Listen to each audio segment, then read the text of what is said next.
What's good with it in the hood with it? Welcome back to the Collective Clips where you already know we we get it in. Welcome back to Super Gunner episode 12. I got rushed by a resident. Let's get to the intro.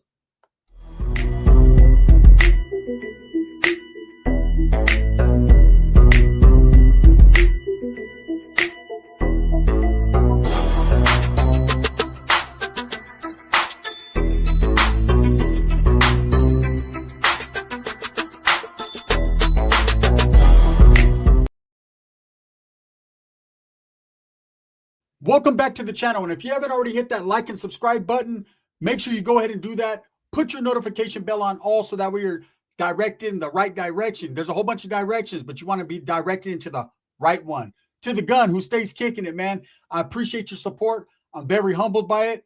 Let's tell this story, man. So 50-50 yards, man. Ooh, the spooky 50-50 yards. If you go over there, you're a PC and a piece of shit. Well, I was there. And I definitely ain't no PC, nor am I a piece of shit.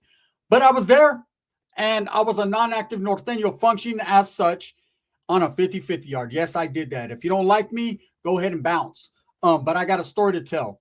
Residents. What are residents? Well, in Northern California, there is no such thing as a resident. You're either a Norteño or you're a Paisa or another or a Crip or a Blood or a Southsider or whatever. But there is no such thing as residents. There are residents, but not the label residents. Okay, I had a homeboy, Luis, used to kick it with Northerners all the time, never was jumped in a barrio, never was gang banging like that, but his association was with mostly Northerners. If we had a party, he pulled up. If we got off with Southsiders or each other, he was there for the fight, right? He was everything, and he did everything a Norteño would do, only he wasn't labeled a homie because he never got put on a barrio. He never claimed Norte. So he could come and go as he pleases. The rules and regulations didn't really affect him until he got incarcerated. Now, once he got locked up, that homeboy had to get with the program because he was given an ultimatum. Either if you're going to rock with the homies, then you are a homie. Or you get the fuck up out of here, stupid. Right? Or if you're trying to play like you're not, but you are 1 foot in, 1 foot out, there's no time for that. And you can get whacked. You can find yourself in a very bad situation. Because just because you're cool on the streets don't mean shit once you get in prison. It's a whole different world. Even county jail, there's different reglas, right? It's a different machine, homie. It's forever forward. It's can't stop, won't stop. It's push, pull, strive. It's all that Northern philosophy. And if you ain't with it, you ain't with it. So as far as a resident, if you kick back with Norteños on the streets, even if you don't claim a gang and you get locked up, you're going to either be one, you're either in or out. Now, in Southern California, there is a car called the Residents. Okay, and these are guys that are from Southern California that have never been jumped in a barrio, never have claimed Sur Gang, right? They've never been in part of that, and they're considered residents. Now, what does that mean? That don't mean nothing because they're still going to function up under the Sur Gang. They're still going to do everything a Southsider does.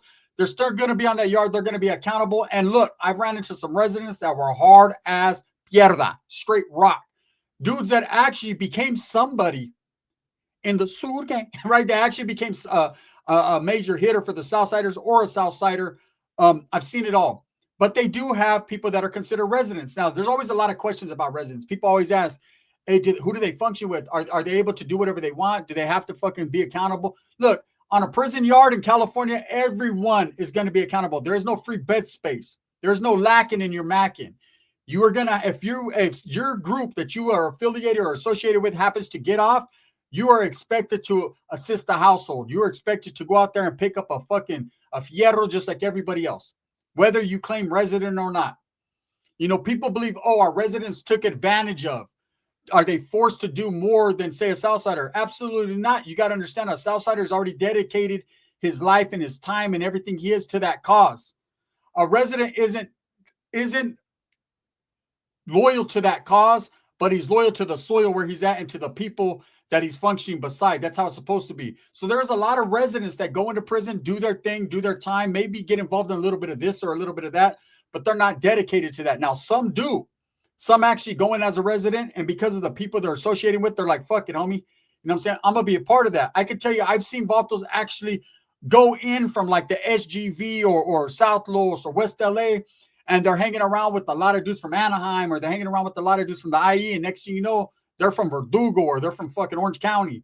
and haven't even been to that city, but because they hang around with them guys, they kind of get like put on. Basically, hey, you're going to go out and represent that. But for the most part, the majority of residents just do their thing, right? Yes, residents in Southern California are going to associate and be right there, right next to a Southsider. In fact, they're able to sell up with Southsiders, all that. They're basically a Southsider without the label. Facts. That's just about as far as it goes. They're not treated no different. They ain't punks. They're doing their time the right way, and that's just a fact. Now, that doesn't mean Vatos that are residents don't roll it up off the yard. That doesn't mean they don't find themselves in bad situations. A resident can get whacked just as quick as a Southerner or a Northerner can. It's no different. There's not a label on them that says I'm a resident. Okay. They're not walking around with a special yard card that says I'm a resident. You can't touch me. No, you are associated with who you're associated with, and you're going to be considered that. As a Northerner, when we were active and there was any pleito or any discrepancies with the Southsiders, which there hardly ever was, that's just the truth. That's why it trips me out when I see all the North and South bullshit on YouTube and the disrespect and all that, because in truth, maybe on the streets, the upstaters and the Northerners, but in truth, Northerners never really tripped off dudes from Southern California. They never tripped off Northerners, nor did they care about them. And the fact is, and this is a real hard fact, right? Northerners didn't care about the resident stuff, the any of that. Straight up. Not at all, right? But if a resident does fuck up, he'll get whacked just like anyone else. And they'll whack anyone just like anyone else. Truth. So let me tell you my story about my conflict with the resident and why it went down. So I pull up to Jamestown, level 3 at the time, right? And it was a 50-50 yard. And so I'd already been there before. I'd already got off an R&R on a dude from Delano. I recognize them from the bad news list, the BNLs, which is a list that the Northerners have. And it doesn't mean you're bad when you're on the bad news list. Sometimes you're in question. Sometimes you're on ice. Sometimes you're on a freeze. There's a lot of different things you could be on. But I actually had it in my cell in Tracy, a version of it, right? And I seen this dude, and he was wanted in the highest degree, meaning anytime you got action at getting this individual, you get him. Now, I don't know what he was on that list and wanted in the highest degree for. All I know is that's what it said, and that's how I was going to rock, because I was active at the time, right? And that's what that list was for, to alert Norteños. And every different prison had their variation or version of that list. There was also a no good list, the NGLs. Now, if you made it to that list, you were considered no good, and it was on site. But most dudes that were on that list, you never ran into them, maybe on the streets, but not in prison, because they were in SNY yards or whatever yards they were in, right? At that time. Things have changed now, so it's a little bit different. Now you got integrated yards, programming yards, all that. Back then you had 50-50 yards in SNY. That's what it was. So the first time I pulled up, I got off, hit him in the head with an orange and an apple, right? And I was taken from there to the hole till I got my classification hearing. And then from there, I was shipped to Corcoran. Now, here I am back in prison. Those that know my story know that I went to Susanville. It got ugly and it got all bad in Susanville because I was questioning drug usage and things I shouldn't have been questioning, but I'm just that type of motherfucker. Hey, why are you guys getting high when we're not supposed to get high, right? That's okay. If you are, get it in yourselves. Like, look, I ain't gonna lie, to sit here and say I never fucking got high in prison, I'll be lying to you guys. But I never went out in the yard high. I was always prepared for guerra. I was always prepared for anything could happen. And as a Norteño, at that time, we always had short numbers. So you have to be a stronger carro than everyone else, or at least resemble it or feel like it. You're only as strong as your weakest link. That's what I was taught. And, I've been in plenty of situations where there's 2, 3, 5, 7, 8 of us on the yard. There was barely any of us, Holmes. I've been on that. And then I've been in situations where there's 30 or 40 of us on the yard and we're comfortable. But you're never really that comfortable if you're in prison. So I get to this yard now. Again, Susanville, that's history. It's done for me. I'm no longer active. I'm considered bad news. I'm considered a degenerate. I'm considered a lot of stuff, but I'm not considering myself any of that. I'm still considering myself a motherfucking Vato from Northern California that knows how to pick up a knife. I didn't just forget, right? But again, I'm trying to go home. I'm trying to just do my time. I'm out the way. I'm no longer obligated to function as an active Norteño. So it's kind of a whole, I'm going to figure this shit out. It's something different for me. It's like King Nico.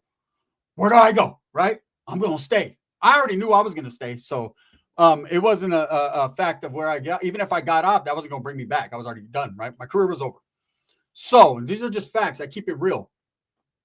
So when I pulled up this time, I had never been to the yard to understand how I was going to be approached or what the fuck was going to happen or who was all there. Okay.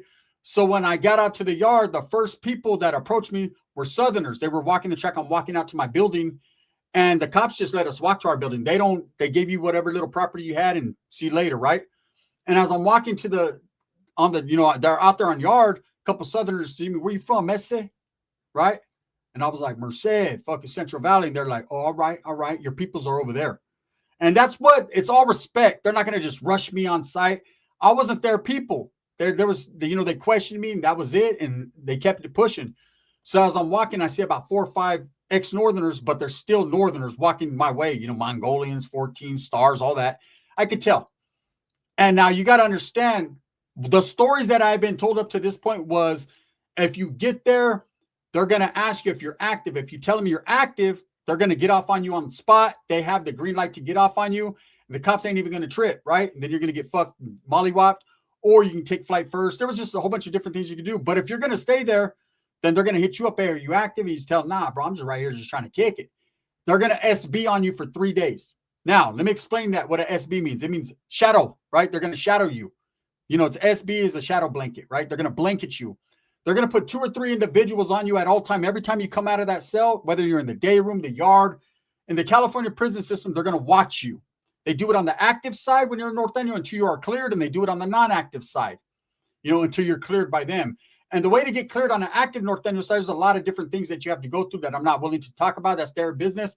But as far as the non-active side, if you stay for longer than 72 hours on that yard, they already know because of the curfew, you're no longer functioning, with the Norteño politics. You can't be on that yard longer than 72 hours and still be in good standings. So they'll watch you for fucking 72 hours. If they see you trying to get a fierro, if they see you fucking, doing anything that looks a little fucking suspicious, they're going to stomp you out straight up because you pose a threat to their safety and security. That's facts. So anyways, I remember it was a big homie from Modesto, light-skinned cat. He had all these lips tattooed all over his face. He was a rapper and shit. It was him, and it was this other vato that was from Merced, right? He had long hair at the time. I actually did a video on him. I'm not going to say his name right now because I might be doing another video pretty soon, and that's going to tie into this. But anyways, they come walking up to me. That's like his little homie. I recognize the dude from Merced as having been from Merced, but I never kicked it with him. He was a youngster to me, right? So I see him. I see the homie from Modesto, and he's like, hey, bro, where you from? Central Valley, Merced, homie. The other dude's like, I'm from Merced. Who you hang around with? I said, dead end. He said, you active or what? I said, no, I ain't active, bro. I told him my whole story right there. Came from Susanville. This is what happened.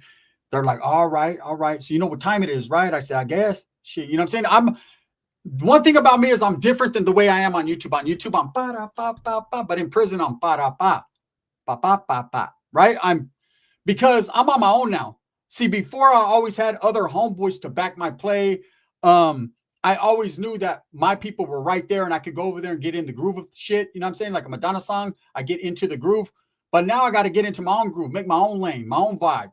There's people there from Merced, there's people there from the Central Valley that don't know what the fuck, what the fuck my program is right now. So until they're locked in, I'm locked out. But I'm really locked in, if you know what I'm saying. So I'm mobbing. They're like, all right, cool. I'm saying, hey, where's this building at? Because I don't know the yard, right? Oh, there's 2 buildings right there, baby, whatever, right? All right, cool. So I go to the building and I get a good seller. He's a paisa. And I'm like, hey, I need the rundown on this facility. I know it's a 50-50 yard, but what is that? Like, really, what does it entail? Right. And he says, so here it is on this yard. He was a paisa, but he was a northerner. Okay, let me explain that to you, because before you think he's just a paisa because that was a no-go. The paisas and the southerners were considered still in good standings, allegedly, right? Again, there wasn't not one Southerner or the Paisas could do what they want, but there was not one Southerner that was going to go function in a GP level 4 yard, having come from that yard and be good. But that was their business, right? He said they're good. The whites are good. The brothers, they don't give a fuck either way, right? They're good though. And Northerners, it's ex-Northerners and ex-Bulldogs here.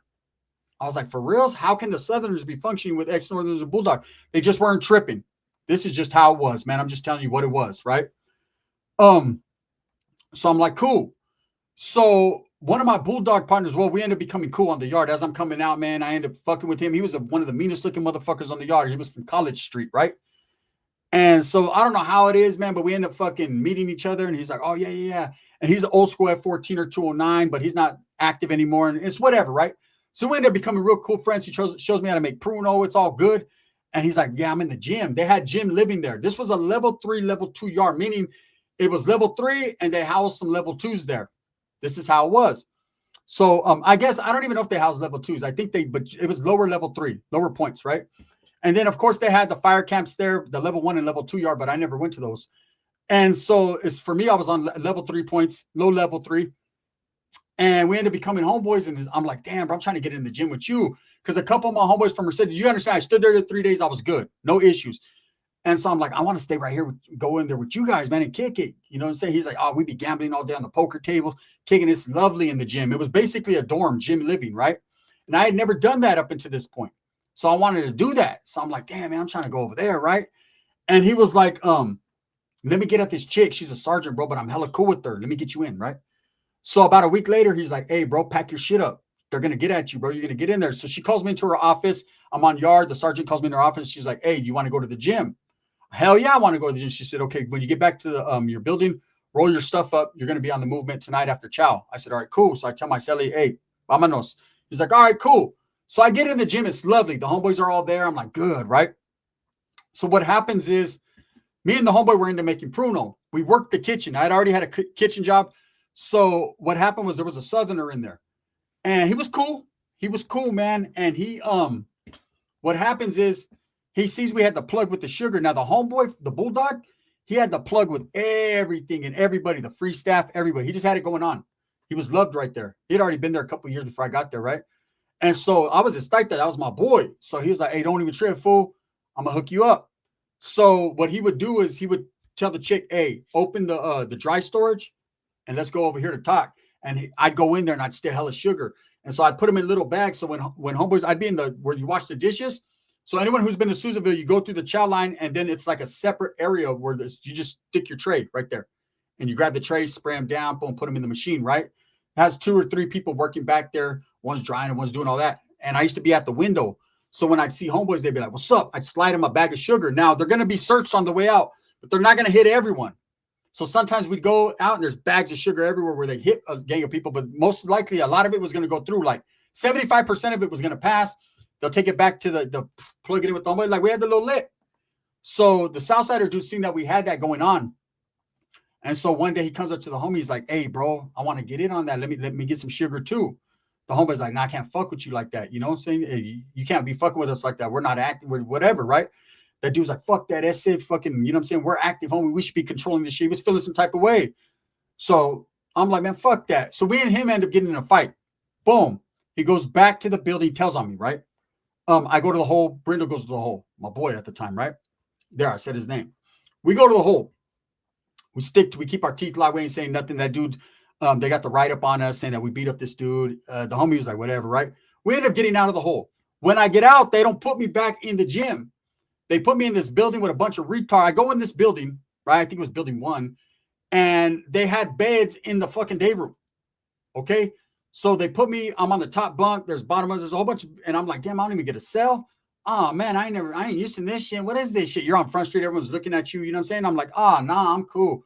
I don't like it here. So it's the first yard. I tell the homeboy, he's back in the gym. He's got the plug. I'm like, bro, get me back over here. He's like, I'm going to try, bro, but it's going to be hard. Man, I said, man, fuck that. I can't be where I'm at. I'm going to take flight. So when I'm telling him this, there's a dude with my bunkie. He was a resident from Southern California. And so he's considered, look, I don't know what he's considered, but he was there. He was a resident, bigger dude, right? He's walking by with a couple Southsiders and they hear me talking. And I'm like, man, I'll take flight. I'll fucking beat my celly up, my bunkie, right? There I go, running my neck. He hears it. You ain't going to just beat a resident up like that. So what happens is the homie's like, don't trip, man. I'm going to try to get you back in. All right, cool. So when I go in, I'm going to take a shower time, right? I come straight in from the yard. So I'm busting down, taking my stuff, getting ready, my shorts, getting my towel together and everything, which sucked, man, because, you know, if you've done prison time, you know, man, you don't walk around the yard and it don't matter if it's dropout yard, active yard, none of that fucking matters. You don't walk around with your chanclas on because that's a security threat to you. You can get fucking knocked up out your motherfucking chanclas. So I got my shoes on and everything, and my bunkie, he's sitting down there right there. He's reading a book, and I jump off the bunk, and he's like, hey, watch where you jump, homie. Like he knew what time it was, so he's trying to start a fight. So I'm like, Spencer, homie, I didn't mean to you know what I'm saying? Did I step on your bed or anything? He's like, nah, I just don't like motherfuckers jumping on that side. So now I already feel like he's disrespecting me. So I'm like, so what do you mean, bro? He said, he stands up. He's a big old dude. He kept standing up, right? And I'm like, what's up? I won't stand on your bed, right? And I'm like, what's up? But I'm holding my ground, like, what's up? He said, what's up? You're gonna get off on me or what? And I forgot what I was saying. I didn't mean him. I just meant any of these weirdos. There was a bunch of weird motherfuckers in there for I don't know if that was an EOP building, what the fuck it was, but they put me with a whole bunch of J-Cats, right? Desculpa-mes. And so I'm like, I ain't no punk. And then I recalled it. And I was like, nah, bro, I didn't mean you. He said, yeah, you said you're Sally or you're Bunky. Well, I'm your Bunky. And I said, look, bro, you're active Southside. He said, I ain't no fucking Southside. I'm a resident, bro. I said, well, again, like I said, bro, you roll with them. He said, and what? And I said, look, Brian, I ain't trying to punk out or nothing, but you know what I'm saying? It is what it is. Whatever you want to do. He said, nah, I ain't want to do nothing you do, remember? And I'm feeling play like this dude's punking me. I'm almost at the point of Punky Brewster. So I'm like, nah, bro, you're reading into this shit wrong. I'm just not trying to be here around these knacks, bro. I don't know why you. He said, hey, I'm gonna do my time wherever I do my time, bro. I said, no, I feel the same way, but you know what I'm saying? I'm trying to make some money moves, trying to make some power moves, not wearing shower shoes, if you understand. So I'm thinking it's all good. He's like, it's all good, man. Dispensa, I didn't mean to come at you wrong. I just thought, you know what I'm saying? If you want to get up, we get up. Nah, I shower. When I come back, he's over there talking to the Southsiders at this table, right? And they're looking at me. One of them pointing at me. And I'm like, damn, bro, I'm not even an active Northerner. I'm going to get beat up by the Southerners, right? I come walking. Bam. My bunkie comes up. He's like, hey, I was just letting the homies know, man, that me and you were just having a discussion, but it's good. I was like, hey, gracias, right? We go to chow, come back. I sleep. Next morning, homeboy comes out to the yard. We're walking to the yard. He's like, hey, bro, don't trip. Give it a couple days. The chick's going to bring you back in for sure. I was like, all right, cool. So I'm waiting right there like, yeah. So bam, I go into my building. I don't even trip out the Southerners and the residents behind me. And as soon as I walked to go to my bunk, I heard, get him, Messi. Man, this motherfucker split my whole shit. Split my eye. He was on me, big old resident. Boom, boom, boom, boom. I was trying to get him. I was doing the offense, defense. I'm 50, 50, 50, 50, 50. Right? I feel fucked me up, man. I ain't even gonna lie, man. I had to go to medical and shit. They put me in the hole. They put him in the hole. They're saying, what happened? I'm saying I fell off the bunk and I was going into seizures and he was trying to help me up. And that was that, man. And from that moment on, I understood and I knew and recognized can't sleep on the residents, man. It was my own fault for running my mouth. And, you know, he only did what he was supposed to do. I didn't punk out or nothing because if it would have been really there to fight, we would have just cut the heads. He probably still would have smashed me. He's a big old motherfucker. But he handled his business and that was it. They ended up shipping him out, man. They ended up, what happens was I ended up coming back and getting caught up on the yard. And then I ended up going to the yard and I got in a fight with a Crip, with a white Crip, right? He wasn't really no white Crip, man. He just claimed it, but he was really into that homosexuality type stuff. It was weird, right? But anyways, I rushed him in the yard. I've talked about that. And then they shipped me out to New Corcoran. And that's just what it was. Anyways, with that being said, that's true story, man. I got beat up by a resident. Don't sleep on the residents. All you guys that are like, man, residents ain't with this shit. That one was fuck me up. Thumbs up or thumbs down. See, Heavy's going to be the head that wears the crown. I'm going to continue to strive, struggle, and strive for what I truly believe in. And that's the betterment of all people. Look, I ain't Wes Watsons. I ain't these other alpha males. I ain't these dudes that are going to tell you stories where they win every fight. Right here on Gunners Collective and Gunners Collective Clips, I'm going to keep it real, man. You win some and you lose some. And I lost a lot. A lot. Bang, bang.